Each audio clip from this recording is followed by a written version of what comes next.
ओम नमः शिवाय, जय महाकाल। आप सबको पता है कि कल है नवरात्रि का तीसरा दिन, साथ ही साथ कल है गौरी जयंती, जिसको हम लोग माता पार्वती बोलते हैं। तो जितने भी कटी भाग पे जितने उपाय बन सकते हैं सारे आपको बताऊंगा। पूज्य गुरु जी की कथा से सुन के बहुत अच्छे से बात करेंगे। सबसे पहले उपाय की बात करेंगे कि अगर आपके यहाँ बीमारी बहुत ज़्यादा है तो क्या करना है। धन अगर आपके यहाँ नहीं आता, धन संपदा की बहुत कमी है, उसके लिए क्या करेंगे। और अगर हस्बैंड वाइफ या फिर आपके घर में लड़ाइयाँ बहुत ज़्यादा होती हैं तो उसके लिए क्या करना होगा। और चौथे उपाय की बात करेंगे, अगर आपकी कोई विश मनोकामना अधूरी है, पूरी नहीं हो पा रही है, तो आपको क्या करना होगा। ठीक है, सारी चीज़ों को एक एक करके हम लोग बात करेंगे, सिर्फ सुनते जाएं, समझने की पूरी कोशिश करिएगा। ठीक है, चलो सबसे पहले उपाय की हम लोग बात कर लेते हैं कि अगर आपके यहाँ बीमारी बहुत ज़्यादा है, आप परेशान हैं कि आपके यहाँ लोग आपके यहाँ दवा बहुत ज़्यादा खाते हैं ना, तो देखो क्या करना होगा। स्क्रीन पर आपको दिख रहा होगा बेलपत्र, दिख रहा है ना, तो हमें 5 बेलपत्र की जरूरत होगी। ज़्यादा नहीं लेना है, बस 5 बेलपत्र लेना जो कहीं से कटे पिटे हुए बिल्कुल ना हो। ठीक है, ले लिया, आगे बढ़ें। फिर हमें ज़रूरत होगी इस तरीके से तांबे के लोटे की। एक चीज़ का विशेष ध्यान रखिएगा, इस तांबे के लोटे में आपको जल तो अपने घर से भरना है, लेकिन जो मैंने आपको 5 बेलपत्र दिखाए ना, वो 5 बेलपत्र आपको इस कलश के अंदर नहीं डालने। ठीक है, आगे बढ़ें। उसके बाद आप पहुंच जाएंगे उन 5 बेलपत्र को लेके महादेव के शिवलिंग के पास। सुबह जाना चाहो सुबह चले जाओ, शाम को जाना चाहो तो शाम को भी जा सकते हैं। ठीक है, जो 5 बेलपत्र आपके पास है, जो बताने जा रहा हूँ बहुत ध्यान से सुनिएगा। आपको पता है कल गौरी जयंती है, यानी माता पार्वती की जयंती है ना। देखो ये जो भाग आपको जहां मैं रेड कलर से पेंट कर रहा हूं, यही तो होता है माता पार्वती का स्थान शिवलिंग पे, होता है ना। तो देखो जो 5 बेलपत्र आपके पास में है ना, उन 5 बेलपत्र को एक साथ पकड़ना, और ये जो माता का हस्त कमल दिख रहा है कटी भाग, एक बार यहां पर आपको टच कराना है, पूरा चढ़ाना नहीं है, बस एक बार आपको यहां पर टच करा देना है। और टच कराने के बाद 5 की 5 बेलपत्र को महादेव के शिवलिंग के ठीक ऊपर समर्पित करना। ठीक है, समर्पित कर दिया। समर्पित करने के बाद क्या करेंगे, जो ये 1 लोटा जल आपने लिया है, इसको 1 लोटा जल नहीं लेना है, आपको कोई भी 2 लोटे में जल लेना होगा, चाहे तांबे का लोटा हो, स्टील का लोटा हो, कोई दिक्कत नहीं है। ठीक है, 2 लोटा जल चाहिए। जो 5 बेलपत्र आपने महादेव के शिवलिंग के ठीक ऊपर समर्पित किया है, अपने दोनों हाथों से,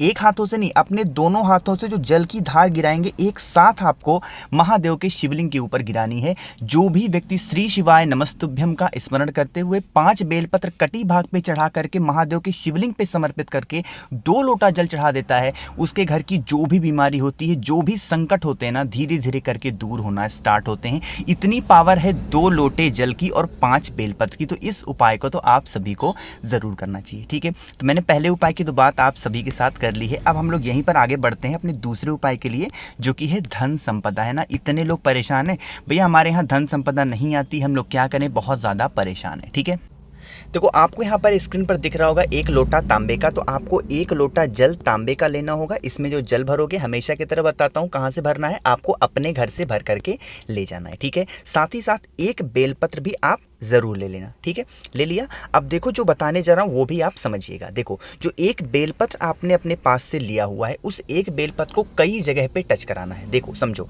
जैसे जो पहला आप बेलपत्र, मतलब 1 ही बेलपत्र लिया ना आपने, उस 1 बेलपत्र को सबसे पहले भगवान गणेश के स्थान पे टच कराना है, छुआना है, सिर्फ रखना नहीं है वहाँ पे, बस एक बार टच करा देना भगवान गणेश के स्थान पे। ठीक है, टच करा दिया। उसके बाद क्या करेंगे, आपको दूसरी बार उस बेलपत्र को टच कराना होगा भगवान कार्तिकेय के स्थान पे। ठीक है, उसी बेलपत्र को टच कराना है, अलग से नहीं लेना है। 2 जगह समर्पित कर दिया आपने, टच करा दिया। अब जो तीसरी जगह आपको टच कराना होगा, छुआना होगा, ये जो माता अशोक सुंदरी का स्थान शिवलिंग पे होता है, यहीं पर आपको उस 1 बेलपत्र को और टच कराना है। ठीक है, टच करा दिया। अब उसी बेलपत्र को फिर से यहाँ से उठाएंगे, और ये जो माता का हस्त कमल, जो हम लोग, जिसको हम लोग माता पार्वती का स्थान बोलते हैं शिवलिंग पे, यहीं पर आपको क्या करना होगा, उस 1 बेलपत्र को माता के हस्त कमल पर रख देना है। अब आपको महादेव के शिवलिंग के ऊपर बेलपत्र नहीं चढ़ाना है, इस उपाय में आपको माता के हस्त कमल पे रख देना है। ठीक है, रखने के बाद क्या करेंगे, जो 1 लोटा जल आपके हाथ में है, उस 1 लोटे जल का आधा ही जल आपको महादेव के शिवलिंग के ऊपर श्री शिवाय नमस्तुभ्यम का स्मरण करते हुए समर्पित करना। कितना जल, आधा ही जल आपको समर्पित करना है। जो बाकी का बचा हुआ आधा जल है ना, जो भी मंदिर के आसपास या फिर आपके घर में कहीं पर भी बेल का पेड़ हो, बेल छोटा पेड़ हो, बड़ा पेड़ हो, वहां पर बचा हुआ आधा आधा जल आपको श्री शिवाय नमस्तुभ्यम का स्मरण करते हुए समर्पित करना है।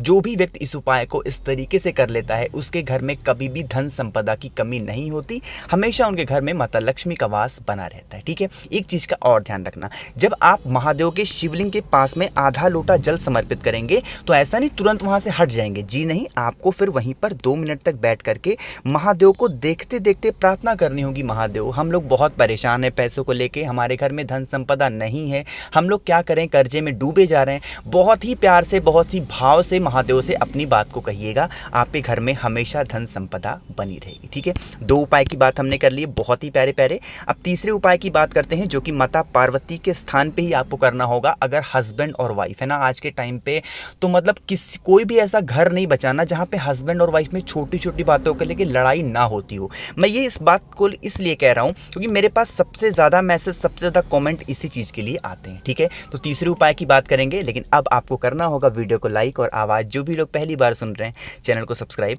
ज़रूर करिएगा। ठीक है, देखो स्क्रीन पर क्या दिख रहा है, यहाँ पर आपको मक्खन दिख रहा होगा, है ना। मार्केट में जाओगे बहुत ही आसानी से आपको मक्खन मिल जाएंगे, है ना। मक्खन ले लेना और इस मक्खन को लेके पहुँच जाओगे महादेव के शिवलिंग के पास। समझिएगा यहाँ पर जो बताने जा रहा हूँ, देखो जो मक्खन आपने पास से लिए हैं, एक चीज़ का ध्यान रखना, अगर आपके यहाँ भैंस का दूध आता है और आप भैंस के दूध से मक्खन लगाते हैं, निकालते हैं, तो आपको वो मक्खन महादेव के शिवलिंग पे नहीं समर्पित करना। अगर आपने समर्पित कर दिया तो उल्टा प्रभाव पड़ेगा, लड़ाइयाँ और बढ़ जाएंगी, इस चीज़ का ध्यान रखना। आपको गाय का मक्खन लेना होगा, ठीक है, गाय के दूध का। अब देखो यही जो मैंने आपको बार बार मैं बता रहा हूँ, ये होता है जो माता का हस्तकमल, जो आपको अपनी 3 उंगलियों के इस्तेमाल से अच्छे तरीके से मक्खन को लेना और यहाँ पर लेपन करना होगा। पूरा जलाधारी को पूरा गोल गोल, सिर्फ यहीं पर नहीं घुमाना। अब मैं तो यहाँ पे गोल घुमा नहीं सकता हूँ, फोटो मेरे पास इसी तरीके से है, लेकिन आप क्या करेंगे, पूरा गोल गोल अच्छे तरीके से घुमाएंगे। जब आप मक्खन का लेपन कटी भाग पे कर रहे हो तो माता से प्रार्थना करेंगे, माता जिस प्रकार से आपका रिश्ता महादेव के साथ इतना प्रिय है, सभी लोग उदाहरण देते हैं आपके रिश्तों का, एग्जाम्पल देते हैं कि रिश्ता हो तो माता सती और भोले शंकर जैसा हो, ऐसा ही हमारे घर में भी आप कुछ भी ऐसा कर दें जिससे हमारे घर में कभी भी लड़ाइयाँ ना हो, हमेशा प्रेम मोहब्बत प्यार बना रहे और कोई भी लड़ाई हमारे घर में ना हो। ठीक है, इस तरीके से प्रार्थना जरूर करिएगा। बाकी इसके बाद आपकी इच्छा हो तो जल समर्पित कर सकते हैं, इच्छा नहीं है तो जल वगैरह चढ़ाने की जरूरत नहीं है, सिर्फ आपको बस मक्खन का लेपन करना होगा। ठीक है, बहुत ही प्यारा सा उपाय है, किसी भी हस्बैंड और वाइफ या फिर किसी भी घर की लड़ाई को मक्खन का उपाय जरूर करना चाहिए। ठीक है, 3 सबसे प्यारे उपाय की बात हमने कर ली जो कि आपको कटी भाग पे करने थे। अब जो हम लोग आखिरी उपाय की बात करेंगे ना इस पूरी वीडियो में, वो है आपकी मनोकामना पूर्ति के लिए, है ना। इतने ज़्यादा व्रत तो आप लोगों ने बहुत ज़्यादा कर लिए होंगे ना, लेकिन फिर भी इच्छा पूरी नहीं हो रही है, तो उसके लिए क्या करना होगा समझो। अब पहले तो आपको बता दूं कि कल मैंने एक वीडियो बनाई थी जिसमें मैंने थोड़ी सी गलत चीज़ आपको बता दी थी, मतलब मैं बोलने में मुझे थोड़ी सी मिस्टेक हो गई, उसके लिए माफ़ी चाहता हूं। वो कौन सी चीज़ है समझिएगा। इस उपाय को आप मनोकामना पूर्ति के लिए भी कर सकते हैं और अगर आपके बच्चे का दिमाग गलत संगति में लगता है, अच्छा नहीं चलता वो, उसके लिए भी कर सकते हैं। ठीक है, क्या करना होगा, आपको लेना होगा इस तरीके से शहद। ठीक है, शहद लेना, साथ ही साथ आपको लेना होगा लाल चंदन। मैंने कल इसी उपाय में बता दिया था कि आपको कुमकुम लेना है, जो कि मेरी तरफ से बहुत बड़ी भूल हुई थी, मैंने बाद में आप सभी से माफी भी मांगी थी।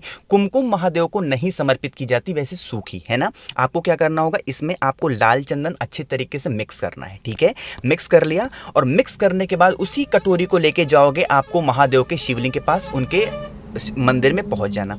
सुबह जाना चाहो सुबह जाओ, शाम को जाना चाहो शाम को जाओ, किसी भी दिन इस उपाय को कर सकते हैं। अब यही जो मैं बार बार आपको समझा रहा हूं कि ये जो माता का हस्तकमल होता है, पूरा यहां से लेकर के और ये पूरी जलाधारी तक आपको उसी किससे, शहद और जो लाल चंदन आपने मिक्स किया है, पेस्ट बनाया है, उससे आपको अच्छे तरीके से लेपन करना होगा। ठीक है, लेपन जब आप कर रहे हो तो आपको अपनी मनोकामना, जो भी आपके जीवन में व्यथा है, यानी कि बहुत ज़्यादा जो कष्ट है अपने बच्चों को लेके, अपने पूरे परिवार को लेके, या फिर कोई आपकी मनोकामना है ना, उससे अच्छे तरीके से हाथों से लेपन कर देना। ठीक है, बस और आपको कुछ नहीं करना है और उसके बाद 1 लोटा शुद्ध जल श्री शिवाय नमस्तुभ्यम का स्मरण करते हुए समर्पित कर देना। 4 सबसे शानदार उपाय मैंने आप सबको बताए हैं, जो कि पूज्य गुरु जी की कथा से ही सुनी है मैंने और आप सभी को समझाया है। ठीक है, मुझे पूरी उम्मीद है कि सारी चीज़ें आपको समझ में आ गई होंगी और कल की गलती के लिए मुझे आप सभी लोग माफ़ ज़रूर करिएगा। मुझसे छोटी सी मिस्टेक हो गई, मैं दिखा कुछ और रहा था, मैं बोल कुछ और रहा था, था, उसके लिए माफ़ी। लेकिन आज मैंने उस गलती को सुधार दिया है, तो आप लोग मुझे माफ़ ज़रूर करिएगा। और वीडियो पसंद आई हो तो लाइक ज़रूर करिएगा। कुछ पूछना हो, नहीं समझ में आया, नीचे कमेंट में पूछें।